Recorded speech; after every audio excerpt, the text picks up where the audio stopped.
Pasamos de hablar de la situación de inseguridad en el territorio nacional a hablar de las posibilidades, de las opciones que se abren con el proceso electoral. Vamos a conversar hoy con Roberto González Díaz Durán. Él es el candidato del partido Creo a la alcaldía metropolitana. Bienvenido, Roberto, gracias por estar con nosotros. Gracias, Luis, gracias, Paola, es un gusto estar aquí con ustedes. Con Roberto estábamos hablando en el camerino de encuestas de intención de voto y me decía que cuando le preguntan a la gente por Roberto González, llega un 12%. Sí, más o menos. Usted me corregirá. Cuando le dicen Roberto González Guacalazo, sube a 19%. Sí, hombre, me tengo que poner de apellido ahora, el del Guacalazo, hombre. Supongo que esa fue la razón principal por la cual usted decidió reeditar el spot del Guacalazo para esta campaña. Sí, realmente es una remembranza, más que todo al problema, no tanto para la persona, porque uno no puede hacer parodia de un problema muy serio que tiene Guatemala, que es el agua. Yo recuerdo que hace 4 años, cuando decidimos hacer ese spot, estábamos en la línea del riesgo de realmente dar un mensaje devastador, porque era muy osado, digamos, hacerlo en televisión, hacer una realidad, digamos, y salir semidesnudo en la televisión. Era un riesgo muy grande, pero pues solo habían 15 semanas de campaña, se estaba compitiendo contra un personaje 40 años conocido con una alta intención de voto, entonces nos teníamos que jugar esos riesgos, pero dentro de esos riesgos nos cuidamos muchísimo de que no se ofendiera, y por eso es que el diálogo es a la gente que no nos bañábamos a guacalazos, es decir, y me bañaré como ellos en el patio de esta casa para que juntos usted y yo nos demos cuenta de esta realidad que tenemos que enfrentar. Ese fue el diálogo serio que se planteó. Entonces no lo quise hacer parodia, aunque evidentemente los guatemaltecos en un programa de chiste parodia de todo, y de alguna manera también nos tenemos que... Pero no parece haber sido mal recibido, es decir, no parece haber sido recibido como una burla, ni mucho menos. Al contrario, yo me sorprendí. Nosotros desarrollamos varios anuncios de basura, subiéndome a la camioneta, que se difundió muchísimo, pero ya no utilizamos los otros, porque el del guacalazo fue el del estrellato. Si empezamos me a ver solo que... recuerdo el el guacalazo y el del bus. Y hubo uno muy bueno de seguridad, cabalmente, que ahora está... No lo recuerdo, entonces tal vez no fue tan bueno. Sí, fuera de luces, cámara y acción se llamaba el programa, y salíamos con cámaras y todo. Lo pueden bajar de YouTube. Sí. Ahí Canela, ¿cuál es tu propuesta en este momento? Canela, te identifican también buena parte de tus electores. ¿Cuál es tu propuesta en este momento para la alcaldía de Guatemala? Bueno, repito con la propuesta esencial, que es que el modelo en el cual administramos una ciudad que no solo es el municipio de Guatemala, un área metropolitana. Sí, un distrito metropolitano, digamos, que sea atendido porque tiene problemas comunes, y que debe establecerse el órgano que se responsabilice por ellos, es decir, el Consejo Regional Metropolitano. Es como un condominio que no tiene comité. Guatemala es un condominio de 9 municipios, ¿verdad? Chinautla, Misco, Villanueva, Santa Catarina, San Miguel Petapa, Villacanales, Fraijanes, San José Pinula, Guatemala, por dar, no sé si mencioné los 9, pero es como un condominio, una ciudad que tiene problemas comunes, en basura, en transportarse, en drenajes, nos tiramos las aguas negras, en proveeduría de agua, en todo. Y entonces, si no damos ese salto a administrar los problemas comunes con un responsable, es imposible resolverlos. ¿Pero cuál es la propuesta entonces? ¿Desaparecer las 9 jurisdicciones municipales? Las municipalidades permanecen absolutamente intactas en su autonomía, en su iusis o boleto de ornato, sus colores fosforescentes con los cuales cada quien pinte sus obras, queda idéntico, salvo que el alcalde, conjuntamente con un representante del gobierno central, es decir, un alcalde de cada municipio, integra este órgano. Y este órgano, es decir, con 9 alcaldes más un representante del gobierno central, es el órgano que se responsabiliza para siempre como sistema, como institución, de esos problemas que no son comunes. Si no hacemos eso, créanme, de una manera aislada, descoordinada y a veces hasta divorciada entre los municipios que conforman la ciudad, va a ser imposible resolver ninguno de esos problemas de fondo. Y esa es mi propuesta esencial. Y cuando sus principales competidores es un alcalde que busca su reelección y que ha anunciado que ni siquiera va a hacer campaña porque no la necesita, y su otro competidor es alguien que está ofreciendo seguridad, ¿qué es lo que le queda a usted por ofrecer? Bueno, yo, aunque ellos propusieran cualquier cosa que estuviera de moda o no estuviera de moda, mi propuesta es esencial. O sea, conozco que cabalmente los problemas no se resuelven sin esa propuesta. Entonces, un poco mi agenda, tal vez, Paola, va más en la línea de lo que yo sé que hay que hacer por la ciudad y no qué es lo que están proponiendo otros. Algunos van a subirse a la ola de la seguridad como el resto de candidatos en el mundo están subiéndose a eso, y es importantísimo que lo digan. A mí me parece que el alcalde, cuando dice no voy a hacer campaña o ya me conocen, pues sí, ya conocen el modelo que se ha administrado en los últimos 25 años, y es un modelo que quedó agotado absolutamente para poder resolver los problemas, y eso es parte de lo que me motiva a mí a cambiar. ¿Es imbatible el alcalde? No, de ninguna manera. Fíjate que yo, de la experiencia de hace 4 años, vi un candidato que tenía 78% de intención de voto cuando yo inicié el 7 de mayo del 2007 mi campaña, y yo tenía 0. Bueno, 0.000, y siempre digo que alguna mi tía que entrevistaron por ahí en un centro comercial. Te favoreció. Entonces, esa fue la brecha que existió cuando yo inicié la campaña, y terminó disminuyéndose en casi 57%. Él terminó ganando con 51, 52, y yo alcancé un 30%. Si uno suma lo que yo subí y lo que él bajó, fue una brecha de 57%. Hay un grito de cambio muy grande, hay un modelo agotado, y yo creo que la gente, si ve que en la municipalidad no se tira todo a la basura, porque eso es algo que yo manejo en mi campaña, que no podemos, como en el gobierno, proponer que se tiene que tirar todo cada 4 años, y no se empieza de cero, se empieza como de 10 años atrás. La municipalidad tiene buenos programas, y la continuidad en la municipalidad ha sido positiva en muchos campos, es decir, se construye sobre lo que se ha avanzado. Yo lo digo con mucha sinceridad, programas en los que yo he participado en su fundación, como por ejemplo la misma EMETRA o la PMT, que son polémicas, han sido mejoradas, ampliadas, y en las últimas administraciones. Incluso el Transmetro debe ampliarse incluso a los municipios de los que hacías totalmente mención.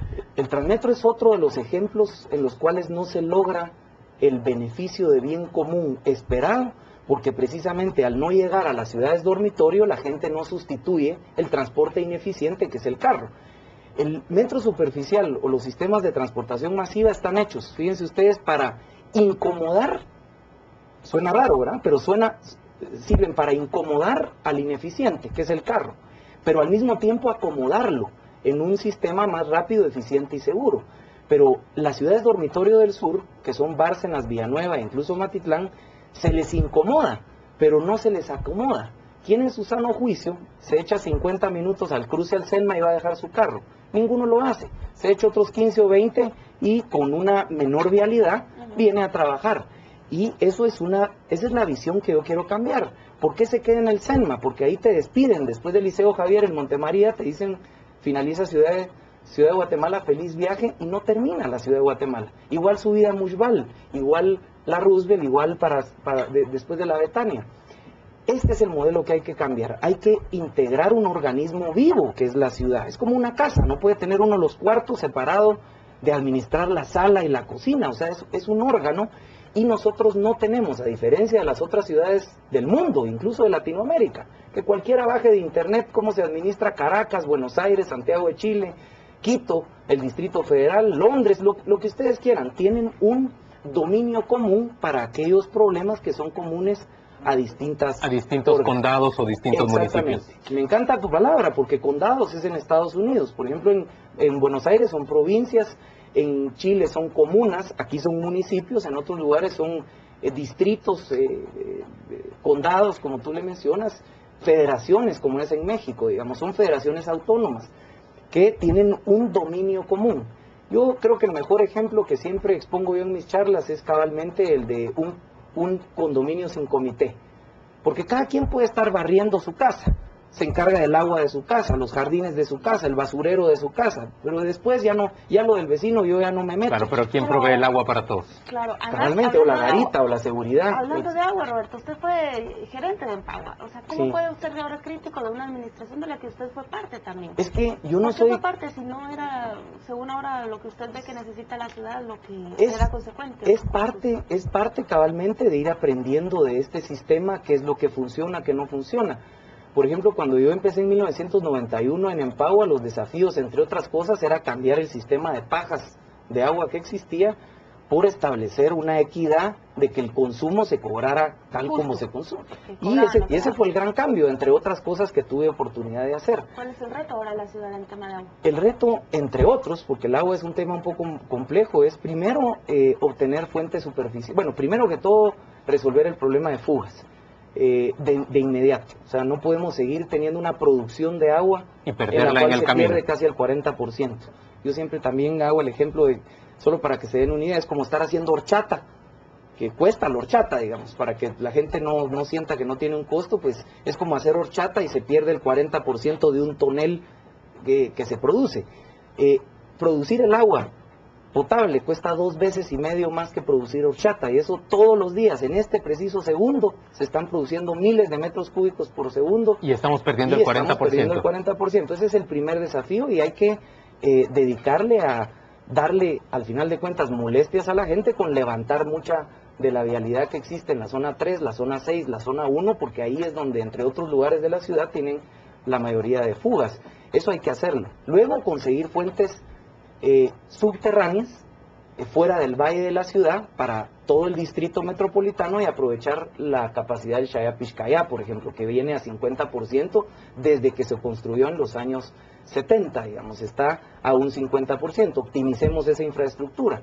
Y de tercero, pero no en ese orden, hay que empezar de entrada, extender los grandes acueductos para aguas superficiales como el noroccidental, que está también diseñado desde los años 80, que no podría ejecutarse si no se concibe ya para toda la ciudad. ¿Y eso le permitiría agua entubada a la casa donde usted grabó aquel spot, donde la gente se baña con agua de tonel? Para ser sincero, no es porque no tengan agua entubada, la mayoría de la población, salvo algunos asentamientos que tienen tubería y tienen un macromedidor, es decir, un medidor para muchas viviendas, sí tienen agua que llega en chorro, digamos. Pero una vez a la semana. El problema es la regulación. La frecuencia. Si no tienen capacidad, como muchos de nosotros, de tener un tinaco, un cisterna, digamos, con un sistema, digamos, de bomba, que no lo tienen, porque no tienen esa capacidad económica, pues obviamente están velando el agua a la 1 de la mañana, a las 2 de la mañana, con toneles, pila, etcétera. O sea, es una miseria de vida. Candela, nos queda muy poco tiempo. Yo quiero hacer la última pregunta. Yo veo a muchos candidatos, sobre todo del área metropolitana, hablo de Santa Catarina Pinula, hablo, bueno, quizá este sea el cambio ya en Villanueva, pero hablo también de Misco, hablo de Chinautla, Fraijanes, Villacanales, alcaldes que se eternizan en esa posición, claro, y que luego resulta muy difícil para sus opositores lograr desplazarlos. ¿En qué consiste el secreto del éxito si sus ciudades no son precisamente los municipios mejor administrados del país? Mira, yo te diría, es varios temas, pero entre otros es ese poder de poder generar servicios, digamos, directos a mucha gente y cautivarlos por ese tipo de servicios, especialmente en las épocas electorales. Pero entonces es democrática la elección, porque el opositor nunca va a poder competir en ese plano. Lo que pasa es que hay que perseverar, o sea, si uno se desanimara porque tienen ese poder, no existirían contendientes y nunca caerían, y la verdad es que sí caen, y yo estoy convencido que este modelo va a caer ahora, enfrentando ese poder. Yo creo que de alguna manera hay que limitar la capacidad de utilización de fondos públicos, digamos, para campañas.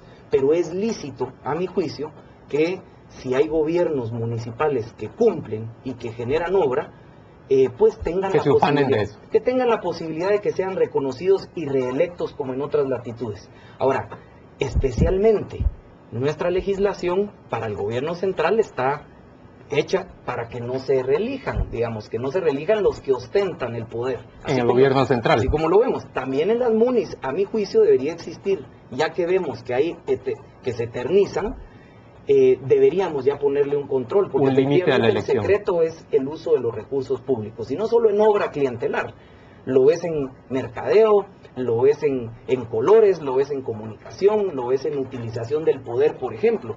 La municipalidad puede incidir en valleros, puede incidir en los que ponen MUPIs, puede incidir en la televisión. Bueno, les acaba de ordenar a todos quitar y les ha prohibido colocar propaganda en áreas públicas. Candela, hemos llegado ya al final de esta conversación. Gracias por acompañarnos. Habremos de seguir hablando, por supuesto, a lo largo de esta larga carrera que es la competencia hacia el 11 de septiembre. Un gustazo.